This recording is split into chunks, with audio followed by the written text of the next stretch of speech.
May draft reso kayo. Siyempre, lahat kami meron. Pero may movement kayo, plenary session. May Wala gagawin. pa. Wala pa. Ang sabi po kasi ni Sen Aimee na file nyo na daw. Wala pa. Pero magpa-file kayo, sir. Siyempre, naantay ko pa siya. Today, sir. Today. Po. Naantay ko pa po si Amy. Okay? Today, sir. Naantay ko pa siya. Bakit, sir? Dahil Siyempre, Duterte kami.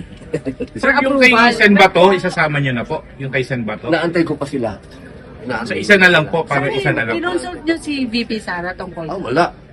Wala. Kay Senator Wala siyang length dito. Sen, ilan po kayo? Bali, ilan po kayo na magiging author po nung resolution? Ako lang. Ako lang, resolution ko lang yun. Tapos ilan na po yung nakuha yung Wala support pa, so wala far? pa. Relax lang mga boss, wala pa. So, Hindi pa linawin nila ko lang. nababasa, wala pa. Iba yung Basta sa inyo, meron sir. akong draft. Iba yung sa inyo kay Senator Bato. Oo, iba, magkakaiba kami. Hindi naman kami nag-uusap-usap, wala kaming, may kanya-kanya kaming isip, may kanya-kanya kaming gawa, may kanya-kanya kaming staff. So, hindi yung Duterte move, sir. Yung... Kami, Duterte kami. Oo, di ba malinaw naman siguro yun. Kahit sunugin mo ako dito, mga ngamoy Rodrigo Roa Duterte ako, di ba? Pero yung draft ko, walang kinalaman sa draft ni ganito o draft ni ganon. Akin yun, sa sarili ko. Pero, Senator, yung inyong resolution is to dismiss the impeachment case. Siyempre, Apo.